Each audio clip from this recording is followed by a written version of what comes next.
نحمده ونصلي على رسوله الكريم أما بعد رب اشرح لي صدري ويسر لي أمري واحلل عقدة من لساني يفقهوا قولي۔ دینی رہنمائی کی مجلس نمبر 330 میں سبھی سامعین کی خدمت میں السلام علیکم ورحمۃ اللہ وبرکاتہ عرض ہے۔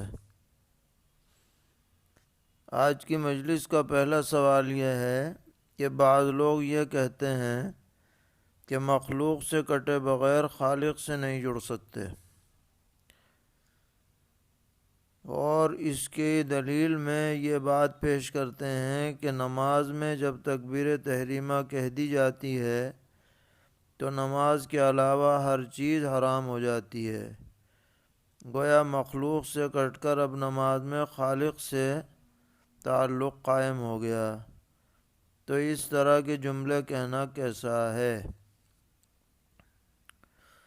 جواباً عرض ہے کہ یہ جملہ علی الاطلاق کہنا صحیح نہیں ہے۔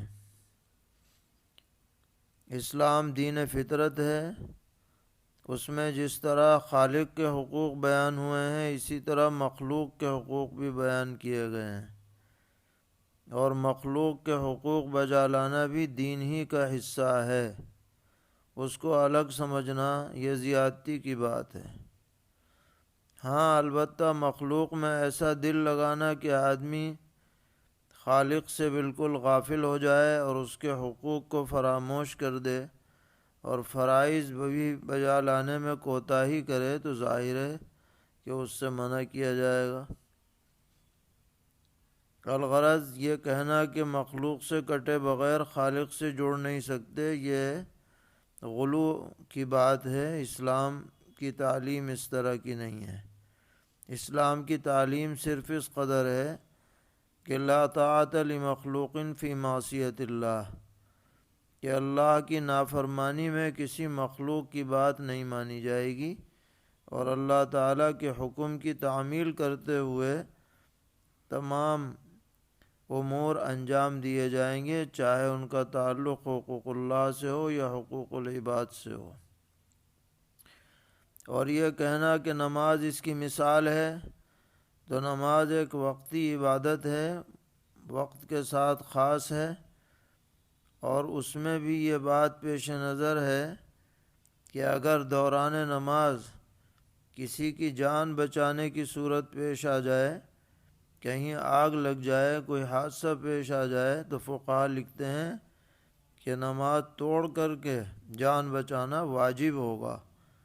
اگر یہ علی الاطلاق بات ہوتی تو یہ کہا جاتا کہ نماز پڑھتے رہو، نماز مت توڑو، لیکن نماز توڑنا واجب ہو جاتا ہے۔ خود حضور اکرم علیہ الصلاۃ والسلام نے غزوہ خندق کے موقع پر عام لوگوں کی رعایت فرماتے ہوئے اور امت کو خطرات سے بچانے کے لیے نمازوں کو مؤخر فرما دیا۔ تو پتہ یہ چلا کہ علی الاطلاق یہ کہہ کر لوگوں کو بالکل حقوق عباد سے ان کی توجہ ہٹانے کے لیے یہ کہنا کہ مخلوق سے کٹے بغیر خالق سے نہیں جڑ سکتے، اس انداز میں یہ بات صحیح نہیں ہے، بلکہ دین یہ کہتا ہے کہ خالق کا حق بھی ادا کرو، خالق سے بھی جڑے رہو، اور مخلوق کے حقوق کو بھی ادا کر کے ان سے وابستہ رہو۔ سوال کر رہے ہیں کہ ایک مولانا صاحب بیان فرما رہے ہیں کہ صحابہ کرام رضی اللہ عنہم سے پیغمبر علیہ السلام نے زبانی یا تحریری ایسا کوئی سوال نہیں کیا کہ ایمان کے لغوی شرعی معنی بیان کیے، ایسا کہیں ثابت نہیں ہے، اور اس کے ذریعے سے ایمان سیکھا نہیں جا سکتا،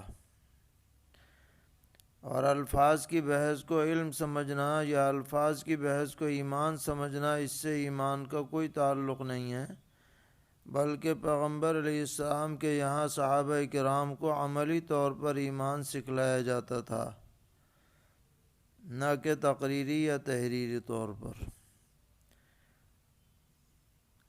تو اس طرح سے بیان کرنا کہاں تک صحیح ہے، اور کیا ایمان کی تعلیم کے لیے مدارس وغیرہ میں جو امتحانات کا سلسلہ جاری ہے زبانی یا تحریری، یہ شرعاً صحیح ہے یا نہیں؟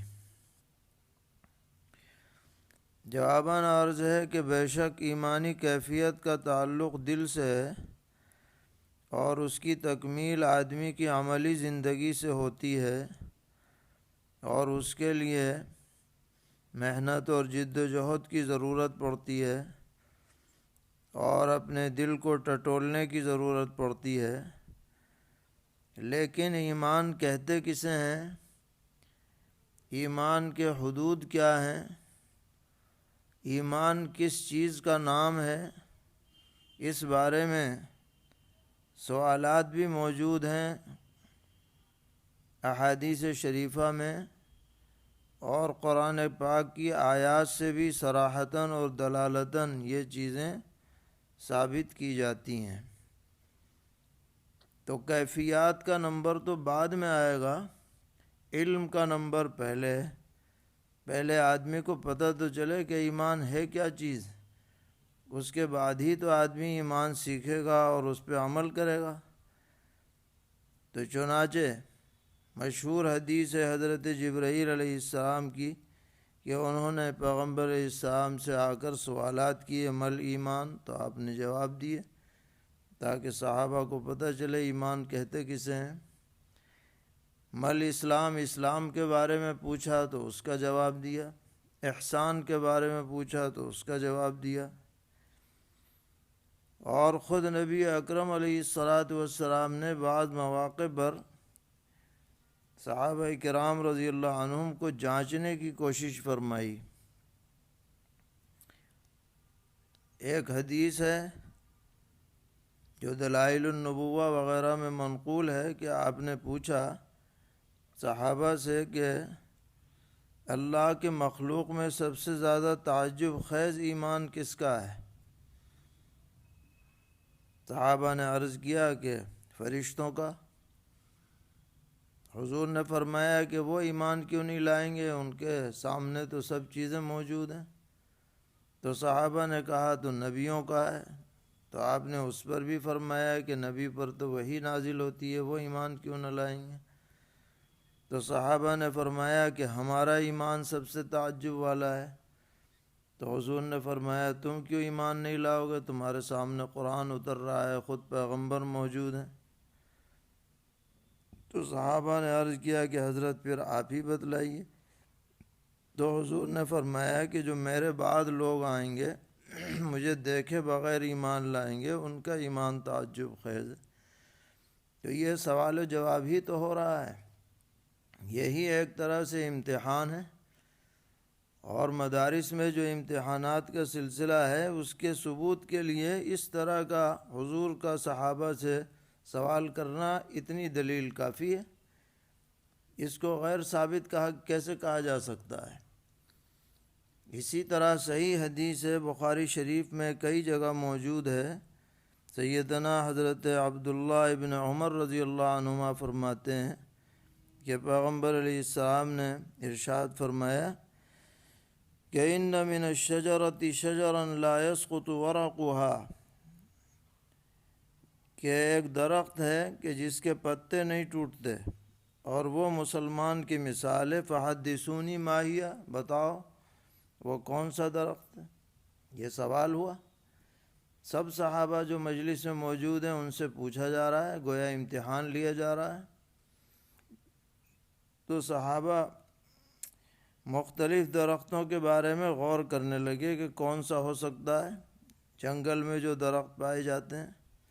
حضرت ابن عمر فرماتے ہیں کہ میں اگرچہ بچپن تھا میرا، میں چھوٹا تھا، لیکن میرے دل میں خیال آیا کہ یہ شاید حضور جس درخت کے بارے میں پوچھ رہے ہیں وہ کھجور کا درخت ہے، جو اپنی نافعیت میں، نفع بخش ہونے میں ایک مسلمان کی مثال بن سکتا ہے۔ لیکن شرم آئی کہ بڑے بڑے لوگ موجود ہیں، میں کیا جواب دوں؟ پھر صحابہ نے حضور ہی سے پوچھا کہ حضرت آپ ہی بتائیں، تو آپ نے بھی یہی کھجور کے درخت کے بارے میں بتلایا۔ تو اس طرح کے سوالات آپ فرماتے تھے، اور پھر کبھی صحابہ جواب دیتے تھے، کبھی آپ خود اس کا جواب مرحمت فرماتے تھے، تاکہ دین کی باتیں علم میں آئیں۔ اس کے بعد پھر کیفیات کا نمبر آتا ہے۔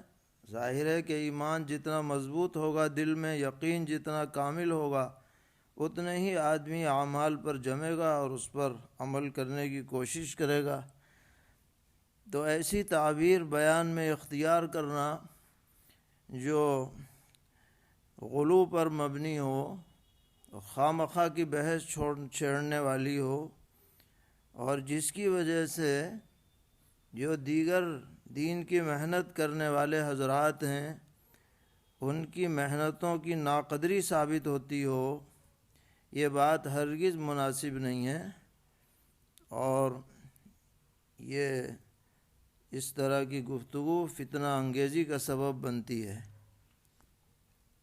نہ تو ایسی باتیں بیان کرنی چاہیے، نہ ان باتوں کو نقل کرنا چاہیے۔ جو علماء نے بحثیں لکھی ہیں کتابوں میں ایمان کے سلسلے میں، وہ بنیادی بحثیں ہیں، قیمتی ہیں، امت کے لیے نفع بخش ہیں۔ انہی کو سامنے رکھ کر کے تو پھر اگلی باتیں کہی جاتی ہیں کہ ان چیزوں پر ایمان لانا ہے اور ان کو اپنے دل کے اندر جمانا ہے۔ ان میں کوئی ٹکراؤ نہیں ہے، اور یہ کوئی بات بھی غیر ثابت نہیں ہے، اس کا ثبوت موجود ہے۔ سوال کر رہے ہیں کہ وہ کون سے مواقع ہیں جن پر اگر جھوٹ بولا جائے تو جھوٹ بولنے کا گناہ نہیں ہوتا۔ جواباً عرض ہے کہ عام حالات میں صریح جھوٹ بولنا درست نہیں ہے، البتہ توریہ اور تعریض کے طور پر 3 مقامات میں آدمی گفتگو کر سکتا ہے۔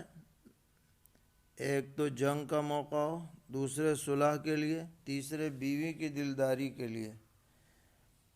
اور اگر کسی مظلوم کی جان بچانا مقصود ہو تو صریح جھوٹ بولنا بھی اضطراری حالت میں درست ہے۔ جیسے کوئی آدمی کسی کے قتل کے در پہ ہو اور ہم اسے پناہ دے دیں، چھپا لیں، اور وہ ظالم ہم سے آ کر پوچھے کہ یہ کہاں گیا، تو ہم کہہ سکتے ہیں کہ یہاں نہیں ہے، تاکہ اس کی جان بچ جائے۔ ایسے مواقع پر گنجائش دی گئی ہے۔ سوال ہے کہ ایک صاحب نے جان بوجھ کر قرآن پاک کی قسم کھا لی، بعد میں ان کو بہت احساس ہوا کہ مجھے یہ قسم نہیں کھانی چاہیے تھی۔ اب وہ توبہ استغفار اور صدقہ کر رہے ہیں، خوب دعائیں کر رہے ہیں، تو کیا ان کی توبہ قبول ہو جائے گی؟ جواباً عرض ہے کہ اگر گزشتہ کسی معاملے میں قرآن کی سچی قسم کھائی ہے تو ان پر کوئی گناہ نہیں ہے، اور اگر انہوں نے گزشتہ کسی معاملے میں قرآن پاک کی جھوٹی قسم کھائی ہے تو وہ بہت بڑے گناہ کے مرتکب ہوئے ہیں۔ ان کے لیے سچی توبہ اور استغفار لازم ہے۔ اللہ تعالیٰ توبہ کو قبول فرمائیں گے انشاءاللہ۔ اور اگر یہ قسم کھائی ہے، قسم منعقدہ جسے کہتے ہیں، یمین منعقدہ، کہ آگے کسی معاملے کے سلسلے میں کہ میں کروں گا یا نہیں کروں گا، تو اس قسم کی پاسداری کریں، اگر توڑیں گے تو کفارہ لازم ہوگا۔ سوال ہے کہ زید کے والدین کا انتقال ہو چکا، اب اس میں زید اور اس کے بھائیوں، بہنوں، بھانجیوں، بھتیجے، بھتیجی سب نے مل کر آپس میں طے کیا کہ کون کس کس پارے کی تلاوت کرے گا۔ ہمارے ہاں منگل کے دن کاروبار بند رہتا ہے، تو سب لوگ اپنے اپنے گھر میں اس پارے کی تلاوت کرتے ہیں، اور جو پڑھتے ہیں اس کا ثواب نبی اکرم علیہ السلام کو پہنچا کر، تمام امت کو پہنچا کر، اپنے والدین اور اعزہ کو پہنچا دیتے ہیں۔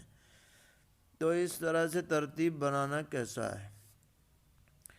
جواباً عرض ہے کہ ایسی ترتیب میں شرعاً کوئی حرج نہیں ہے، لیکن اس کو ضروری اور واجب نہ سمجھا جائے۔ جس کو موقع ہو پڑھ لے، نہ پڑھ لے تو بھی کوئی گناہ نہیں ہے۔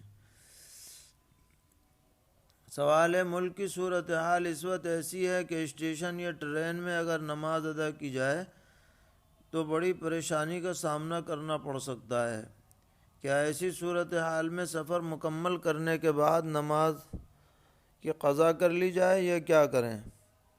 جواباً عرض ہے کہ حتی الامکان وقت پر ادا کرنے کی کوشش کی جائے، کہیں الگ تھلگ جا کر، اور اگر بالفرض کوشش کے باوجود موقع نہ ملے تو بعد میں قضا کر لیں۔ سوال ہے کہ کیا کوئی شخص دوسرے مسلمان یا مسلمانوں کے پورے گروہ کی طرف سے ان کی اجازت یا درخواست کے بغیر پیغمبر علیہ السلام کے روضہ اقدس پر سلام پیش کر سکتا ہے کہ فلاں کی طرف سے میں سلام پیش کرتا ہوں، حالانکہ فلاں نے اس کے بارے میں کچھ کہا نہیں ہے؟ جواباً عرض ہے کہ بغیر کہے ہوئے سلام پیش کرنے کا کوئی ثبوت نہیں ملتا۔ جنہوں نے کہا ہے بس انہی کی طرف سے پیش کرنا چاہیے، چاہے نام لے کر کہو یا مطلق ہو۔ کہتے ہیں ایک شخص کے ہاتھ پر زخم ہے جس پر پٹی بندھی ہے اور اس میں پانی لگانا مضر ہے۔ انہوں نے وضو تو پورا کر لیا لیکن اس پٹی پر مسح کرنا بھول گئے، تو وضو پورا ہوا یا نہیں؟ جواباً عرض ہے کہ وضو صحیح نہیں ہوا جب تک اس پٹی پر مسح نہیں ہوگا، وہ وضو تام اور کامل نہیں ہوگا، اس سے نماز نہیں پڑھی جائے گی۔ سوال ہے کہ جمعہ کے خطبے میں جو اہل بیت پر درود پڑھا جاتا ہے، اور کیا یہ عمل کسی حدیث یا صحابی سے ثابت ہے؟ جواباً عرض ہے کہ علماء لکھتے ہیں کہ حضرت عمر ابن عبدالعزیز رحمۃ اللہ علیہ ان کے زمانے سے یہ سلسلہ شروع ہوا ہے۔ چونکہ روافض سبھی صحابہ سے دشمنی رکھتے ہیں تو خلفائے راشدین کا تذکرہ کیا جاتا ہے، اور خوارج اہل بیت سے دشمنی رکھتے ہیں تو ان کی تردید کے لیے اہل بیت کا ذکر ہوتا ہے، اور اہل سنت والجماعت سبھی کا احترام کرتے ہیں، سبھی صحابہ کا بھی اور تمام اہل بیت کا بھی۔ پوچھتے ہیں کیا میت کے ایصال ثواب کے لیے ناپاکی کی حالت میں عورت کوئی خاص تسبیح پڑھ سکتی ہے، جیسے سبحان اللہ و بحمدہ سبحان اللہ العظیم، یا اور کوئی تسبیح؟ جواباً عرض ہے کہ تلاوت قرآن پاک کے علاوہ دیگر تسبیحات ناپاکی کی حالت میں پڑھنے میں کوئی حرج نہیں ہے، اور اس کا ثواب بھی بھیجا جا سکتا ہے۔ سوال کرتے ہیں کہ ہمارے ہاں جنازے کی نماز میں امام صاحب نے 3 مرتبہ تکبیر کے بعد سلام پھیر دیا، تو نماز جنازہ ہوئی کہ نہیں ہوئی؟ جواباً عرض ہے کہ نماز جنازہ میں 4 تکبیریں فرض ہیں، تو 3 تکبیر سے نماز صحیح نہیں ہوگی، دوبارہ نماز پڑھی جائے گی۔ سوال ہے کیا بلا کسی عذر کے قبر میں 2 میت کو دفنا سکتے ہیں؟ مثلا زچہ اور بچہ دونوں کا انتقال ہوا تو دونوں کو ایک ہی قبر میں دفن کرنا چاہیں تو کیا حکم ہے؟ جواباً عرض ہے کہ بلا کسی عذر کے ایک قبر میں 2 میت کو دفنانا صحیح نہیں ہے، چاہے زچہ بچہ ہی کیوں نہ ہو، دونوں کے لیے الگ الگ قبر ہونی چاہیے۔ کوئی بہت بڑا عذر پیش آ جائے خدا نہ کرے، تب گنجائش ہوتی ہے کہ کئی اموات کو ایک جگہ دفنایا جائے۔ سوال ہے زید نے گاؤں میں مکتب کی شکل میں ایک مدرسہ کھولا ہے، زید کا بیٹا مدرسے میں پڑھاتا ہے، تو زید اپنی زکوٰۃ کی رقم اپنے بیٹے کو تنخواہ میں دے سکتا ہے یا نہیں؟ جواباً عرض ہے کہ زکوٰۃ سے براہ راست کسی مدرس یا ملازم کی تنخواہ نہیں دی جا سکتی، چاہے وہ اپنا بیٹا ہو یا غیر ہو، زکوٰۃ سے تنخواہ نہیں دی جائے گی۔ سوال ہے کچھ لوگ ایک مدرسہ قائم کرنے کی نیت سے لوگوں نے چندہ کیا، تھوڑی زمین بھی خریدی اور مدرسہ بھی کھلا، کچھ دن چلتا بھی رہا لیکن اب بند ہو گیا ہے اور وہ گھر خالی پڑا ہوا ہے، اب لوگ اس گھر یا زمین کو کرائے پر دینا چاہتے ہیں، کیا یہ درست ہوگا اور اس رقم کو کہاں خرچ کیا جائے گا؟ جواباً عرض ہے کہ جو جگہ مدرسے کے لیے خریدی گئی ہے وہاں مدرسہ ہی چلنا چاہیے، اگر بند ہو گیا تو دوبارہ چلانے کی فکر کی جائے، اور اگر اسے کرائے پر دیا بھی جا رہا ہے تو اس رقم کو کسی اور مصرف میں نہ لگائیں، اسی مدرسے میں لگائیں جس کے لیے وہ جگہ خریدی گئی ہے۔ سوال ہے کہ کیا آیوشمان کارڈ بنوانا درست ہے؟ جواباً عرض ہے کہ حسب شرائط درست ہے، یعنی گورنمنٹ نے جن کے لیے اجازت دی ہے اس طرح کے کارڈ بنانے کی، انہی کے لیے درست ہے، جو اس شرط پر پورے نہ ہوتے ہوں ان کے لیے صحیح نہیں۔ السلام علیکم ورحمۃ اللہ وبرکاتہ۔